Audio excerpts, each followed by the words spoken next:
కేసీఆర్ ప్రభుత్వాన్ని గద్దె దింపటానికి రేవంత్ రెడ్డి ఏ మంత్రాన్నైతే వాడాడో, ఇప్పుడు రేవంత్ రెడ్డి ప్రభుత్వాన్ని గద్దె దింపటానికి కేటీఆర్ అదే మంత్రాన్ని వాడుతున్నాడు.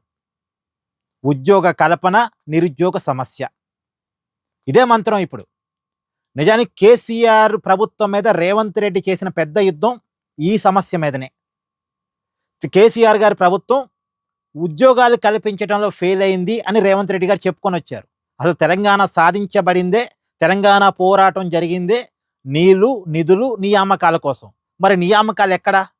ఉద్యోగాల కల్పన జరిగింది ఎక్కడా అనేది రేవంత్ రెడ్డి గారు ఆ రోజుల్లో యువతని ఆకట్టుకోవటం కోసం వేసిన ప్రశ్న. పైగా కాంగ్రెస్ ప్రభుత్వం అధికారంలోకి వస్తే మొదటి సంవత్సరం నుంచే సంవత్సరానికి 2 లక్షల ఉద్యోగాలు ఇస్తానని రేవంత్ రెడ్డి గారు హామీ ఇచ్చారు. జాబ్ క్యాలెండర్ ప్రకటిస్తానని హామీ ఇచ్చారు. దీన్ని యువత నమ్మారు. అంటే రేవంత్ రెడ్డి గారు చెప్పడమే కాదు, ఏకంగా కాంగ్రెస్ అగ్రనాయకుడు రాహుల్ గాంధీని చిక్కడపల్లి లైబ్రరీకి తీసుకొచ్చి మరి రాహుల్ గాంధీతో ఈ మాట చెప్పించారు. మరి రాహుల్ గాంధీ చేత చెప్పించిన తర్వాత ఆ మాటకి వాల్యూ ఉండాలిగా. మరి నిజంగా సంవత్సరానికి 2 లక్షల ఉద్యోగాల కల్పన తెలంగాణలో జరుగుతుందా? ఇప్పటికే 3 సంవత్సరాలు 6 లక్షల ఉద్యోగాల కల్పన జరగాలి. ఇప్పుడు రేవంత్ రెడ్డి గారు ఏం చెప్తున్నారు? నేను అధికారంలోకి వచ్చిన తర్వాత 60,000 ఉద్యోగాల భర్తీ జరిగిందని చెప్తున్నారు. నిజానికి 60,000 ఉద్యోగాలైనా జరిగినాయా లేదా పక్కన పెడితే, 60,000 ఏంటి అసలు? నువ్వు చెప్పింది ఇప్పటికి లెక్క ప్రకారం అయితే 6 లక్షల ఉద్యోగాల ప్రకటన జరగాలి. నిజానికి గవర్నమెంట్లో 6 లక్షలు సాధ్యం కాదు.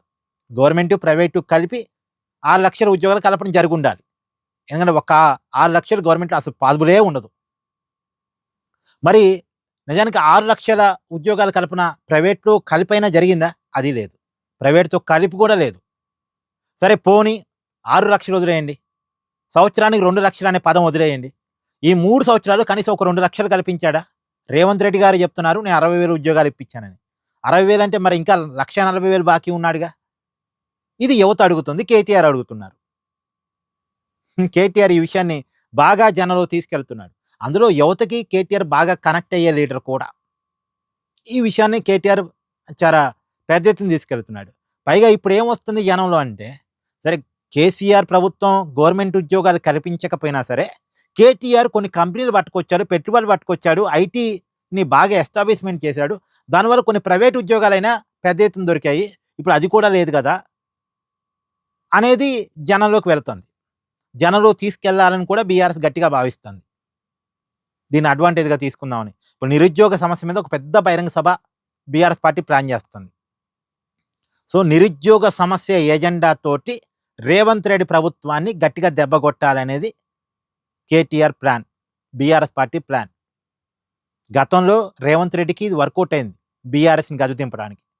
ఇప్పుడు రేవంత్ రెడ్డిని గద్దె దింపడానికి ఇది వర్కౌట్ అవుద్దా కేటీఆర్ కంటే? వర్కౌట్ కావటానికైతే అవకాశం ఉంది. మరి చెక్ చేసుకొని ఉద్యోగాలు కల్పించాల్సిన బాధ్యత, ఖాళీగా ఉన్న పోస్టులకి నోటిఫికేషన్ ఇవ్వాల్సిన బాధ్యత రేవంత్ రెడ్డి మీదే ఉంది. మరి ఆ పని చేయాలి.